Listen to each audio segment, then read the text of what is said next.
Hey guys, Arnav here back with another video, and we did it! We're finally in Unit 2. So today we're going to be kicking off Unit 2 with the different types of chemical bonds, and hope you find this helpful. Let's get into it. Alright, let's get this. So the three J-pop song lyrics for today are Kirari by Fujikaze, Kairu by Fujikaze, and Bad Example by Takaya.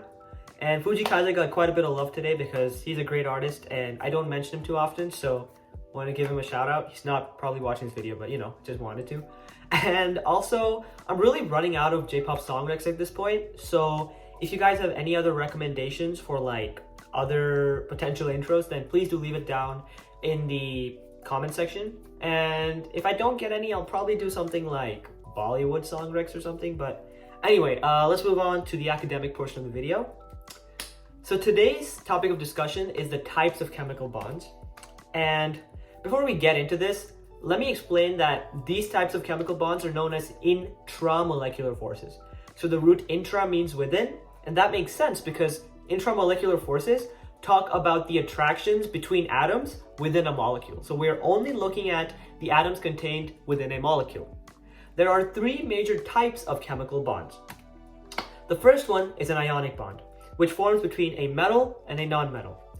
These first two columns of elements, excluding hydrogen, are known as metals. And then all of these elements here in green are known as non-metals. So when the metals bond with the non-metals, you come up with an ionic bond. Another important thing to mention is that in an ionic bond, electrons are transferred from one element to the other. Now, in all of these bonds, electron sharing or transfer is a big part because that's how atoms tend to attract each other and actually bond.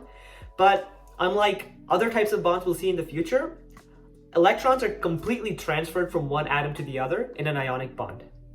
Now, the way these actually form is by neutralizing a difference in charge. So, by now, you've probably learned the charges of the different tables in AP Chemistry, but if you've not, let's just go over them. This first column has a +1 charge. The second one has a +2 charge. We skip these transition metals because they have varying charges at all times. This third column has a +3 charge. We have a +4 or -4 charge depending on situation, which we'll look into further in the future. Then we have a -3, a -2, and a -1 charge. So that's all the charges. Also important to note, noble gases do not have a charge. So in a previous video, I talked about how they're noble because they don't like to bond at all. And the reason is because they are completely stable. And being stable means you don't have a charge. So you're just chilling, man. You don't need anyone else to like bond with and be stable. You're just one-man army, innit? So yeah, so now that we've gone over the charges, what you want to do in an ionic bond is you want to neutralize the charges. So an example I'm going to give is lithium fluoride, where lithium has a +1 charge and fluoride has a -1 charge. And when you like add them together, you come up with 0. So the charge has been neutralized and therefore a bond has been formed. Another thing to note is that sometimes you can have two atoms belonging to one element bond with just one atom from another element to form an ionic bond. Now, an example for this would be a beryllium fluoride. So in this case, we're going to have one atom of beryllium, which has a +2 charge. So we have that 2 charge here. And then we're going to have two atoms of fluorine instead of one, because since one atom of fluorine has a -1 charge, we need two of them. So we have a -2 charge and we can neutralize them to form a beryllium fluoride molecule. All right, moving on. The way you can tell if a certain ionic bond is stronger than the other is by looking at the difference in charge. So the greater the difference in charge between the two elements, the stronger the ionic bond. Now, this should be ringing a couple of bells for some of you because that is basically what the Coulomb's law states, right? Difference in charges dictates the strength of a bond. So if you're ever asked to explain why a certain ionic bond is stronger than the other, make sure to cite the Coulomb's law because it's a great source of information and I guarantee that you will almost always get full marks if you do so. Moving on to the physical characteristics, the molecules that form from ionic bonding tend to be brittle, they have high melting and boiling points, and display electrolytic behavior in water, which basically means that when you put them in water, they're very conductive of electricity. And lastly, they also form crystalline structures. A very common example of ionic bonds are all the ones listed here, but I really want to focus on salt. So table salt, right? What we like eat in our food every day. It has a crystalline structure, it's brittle, and it also conducts like great amounts of electricity when put into water. So it's a great example. And next up, I just wanted to show you guys diagrams to really demonstrate that electron transfer thing I was talking about. So here, let's analyze the NaCl or sodium chloride diagram. So sodium has a +1 charge normally, and chlorine has a -1 charge normally. And as you can see here, chlorine has kind of taken away that +1 valence, that valence electron from sodium that gave it its +1 charge.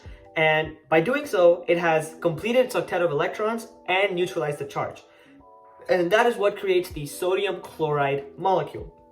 Here we have lithium oxide. And this is an example of where there are more than one atoms of any given element. So since lithium has a +1 charge and oxygen has a -2 charge, you need 2 lithiums to totally neutralize that charge, and therefore you create lithium oxide. So that's basically the gist of ionic bonds. Now let's move on to covalent bonds. So covalent bonds are the exact opposite of ionic bonds, where instead of just transferring electrons, you are sharing them. And we'll look into how that actually looks like on paper with diagrams and stuff later when we discuss fluid dot structures, but for now just know that electrons are shared. Also, an important thing is that covalent bonds only form between nonmetals, so all these green elements here. But one thing to note is that they can also form between a nonmetal and a metalloid. So like all of these elements in kind of like a light turquoise color, so boron, silicon, germanium, etc. And that's a special type of covalent bond, which we will look at later into the unit.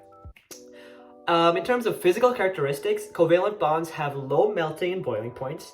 They do not conduct electricity in any state of matter, and electronegativity plays a really big role in determining the type of covalent bonds. You heard that right. There are 2 different types of covalent bonds, which we're going to be discussing on the next slide. Now here I have a diagram of what that sharing kind of looks like. So as you can see, there are 2 hydrogen atoms that are sharing their valence electrons to form a covalent bond, since hydrogen is a nonmetal. It's kind of weirdly placed, but no hydrogen's a nonmetal. Also, something noteworthy here is that they're sharing 2 electrons. And this is really important because in a covalent bond, you always share electrons in pairs. So this hydrogen on the right will give 1 electron, and this hydrogen on the left will give another electron. And therefore, you've kind of created a bond where you're equally sharing electrons, right? So you can only share electrons in pairs. And here I have an image of water because water is a really common example of a covalent bond. Next, let's talk about the different types of covalent bonds. All right, now let's talk about the 2 main types of covalent bonds, which are polar covalent and non-polar covalent.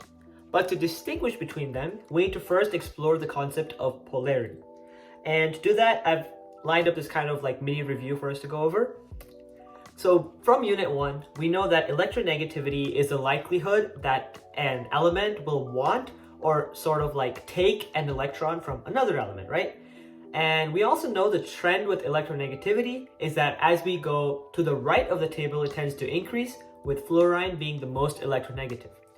Well, using that, what polarity is it's basically when a covalent molecule has poles where one part of the covalent molecule is more negatively charged than the other. And this is because in polar covalent molecules, one atom in the molecule will have a larger electronegativity, right? And because of that, even though the electrons are being shared in the middle, the more electronegative side is going to pull on those electrons harder. And since they spend more time on that more electronegative side, that side is going to become partially negatively charged. And then the other side, where the electrons don't spend much time, is going to become partially positively charged. Now, I have examples of these, where our example for polar covalent is carbon monoxide. So here we have a carbon atom and an oxygen atom. And oxygen is way more electronegative than carbon. And because of that, oxygen is going to be the partial negative side of this molecule, because the electrons in the middle are going to be like favored to go towards oxygen, since it's always pulling on them and trying to just hog them. and so oxygen will have a negative charge. And since carbon is just like left alone and doesn't get to spend much time with the electrons, it's going to have a partially positive charge. So that's how polar covalent molecules work. Next up, we have non-polar covalent molecules, where the difference is that the atoms that are a part of the molecule have a very similar electronegativity, or just have the straight up the exact same electronegativity. So in this case, we have two atoms of oxygen which have the exact same electronegativity, right?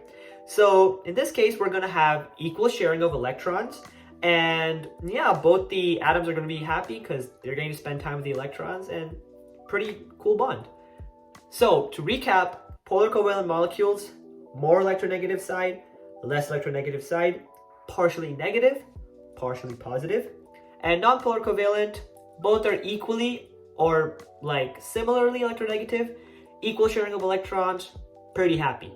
Alright, cool. So now let's move on to the third type of bonds, which are metallic bonds.